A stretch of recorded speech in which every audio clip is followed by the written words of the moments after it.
The Civil Rights Act, of which Allegheny is celebrating this year, would that have been precipitated at that pace if Kennedy had not been assassinated?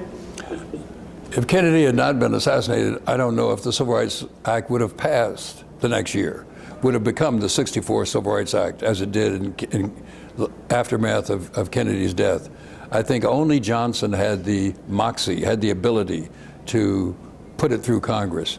And Johnson was the kind of person who could effectively use Kennedy's death to push it through the Congress, which he did effectively and made it into law. And if there had been no Lyndon Johnson, I don't think there would have been a '64 Civil Rights Bill.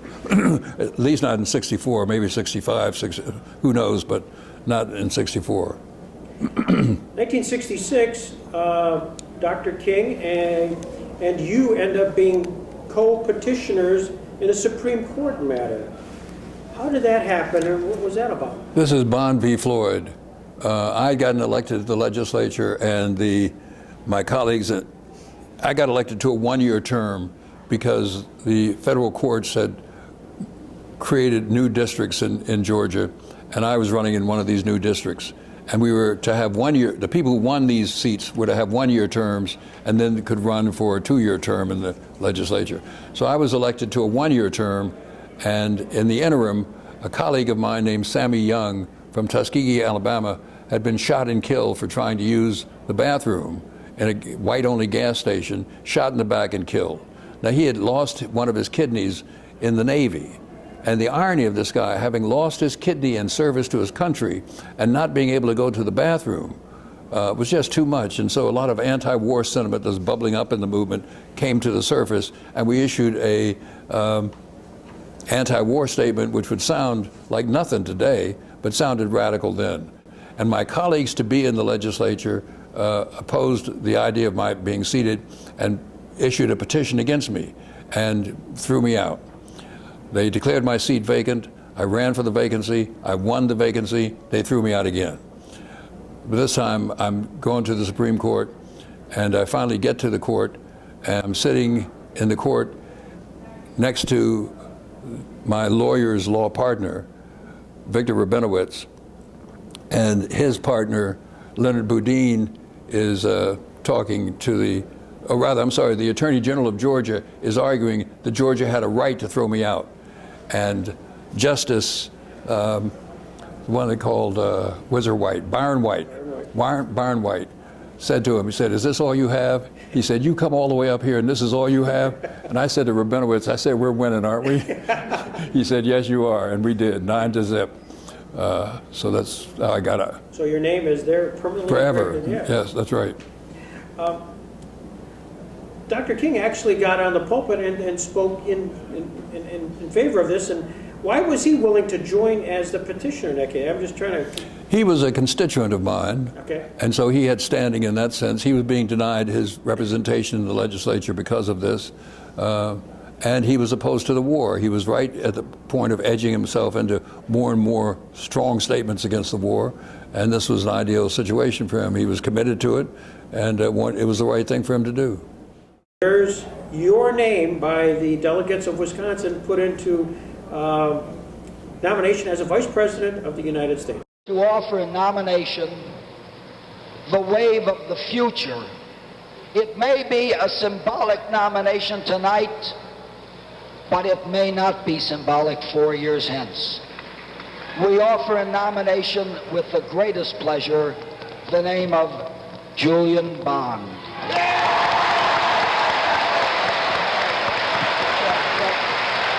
Did you know that was coming? Was that in the background being played out? I don't think so. I don't think I knew it was coming. Elected vice president. I'd like to be vice president. Well, Walter Julian Bond, the young man whose name has just been placed in nomination, is hoping to address this convention, specifically, as you heard him say, on poverty, racism, and the war. You know, I was much appreciated, but I wasn't eligible. I was too young. You have to be older than I was then. How old are you? I'm 28. And how old is a vice president legally that you have to be by the Constitution? 35, I believe. So it isn't likely that you're going to be a serious vice president nominee? We don't know. This convention might mandate the Congress or request the Congress change the age by election time, and maybe I could make it. Well, you're saying that tongue-in-cheek. Now, I am not ready to have a legacy yet. That's a good legacy. Yeah. Not ready. Let's hope. In 1960, when you got together in Raleigh, North Carolina, to sort of create this? Newspapers and TV. You read in the newspapers of these sit-in demonstrations, first in Greensboro, then a little further south, then a little further south, then a little further south, and you said to yourself, or somebody said to me, don't you think this ought to happen in Atlanta too? And I said, it's going to happen in Atlanta. And he said, why don't we make it happen here? And before I could say, what do you mean we? He said, you talk to these people, I'll talk to those people, and we'll make it happen here. And so that's how I got involved in the movement. Somebody said to me, why don't we do this thing? And I said, okay, we'll do it. So when you get together in this group in Raleigh, I mean, how did it actually get organized? Yes, almost all of us African American, all of us from various black colleges that had been engaged in sit-ins or were about to get engaged in sit-ins. And we just wanted to be a part of this thing. And we had the good sense to know that we had to organize ourselves in some way. And we had good advice from Ella Baker, who helped us, not by saying do this or do that or do it this way or do it that way, but by saying, what do you think would happen if you did this? Do you think it might be a good idea to do that? Does this sound reasonable? What about this? She was the kind of person who didn't say do it, but who said, what do you think you ought to do next? And don't you think you ought to do it in this way? She was just wonderful, and she guided us along, and we created this organization that was one of the best organizations of its time, and there'll never be another like it.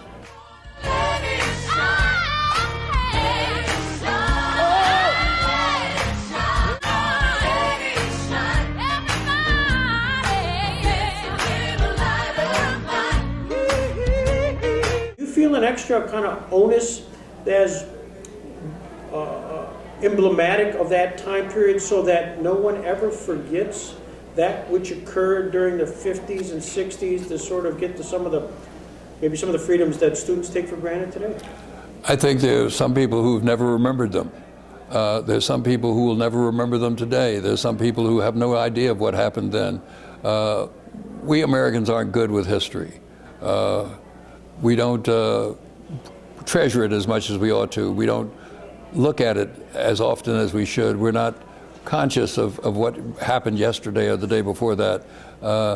So I'm not so confident that people are going to be remembering this years from now. I think some people will always think of these years and these days and these times, but I think some people never will know, never will have any idea of what's happening. It's amazing to me, you know, my students, when I ask them what do they know about the civil rights movement before the class begins, they say there was segregation, it was awful, Martin Luther King came along, he marched, he protested, he was killed, and segregation went away.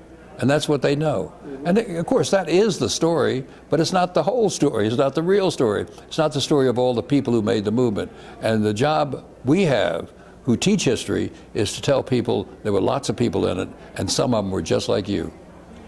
And part of that is a process which, whatever the cause happens to be, is a process they can learn from what you folks, did. Do you find that a challenge in today's? I find it a challenge, and I find it flattering.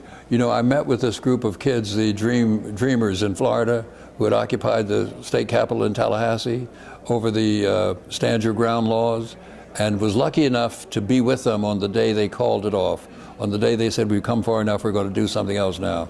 And they told me that SNCC was their inspiration. And I thought, wow, that's the nicest thing somebody could say about that, about me. Well, you're our inspiration, and thank you to coming to Allegheny College. My pleasure. This is my 4th trip here. Terrific. Welcome back, and may there be more. Thank you. Thank you.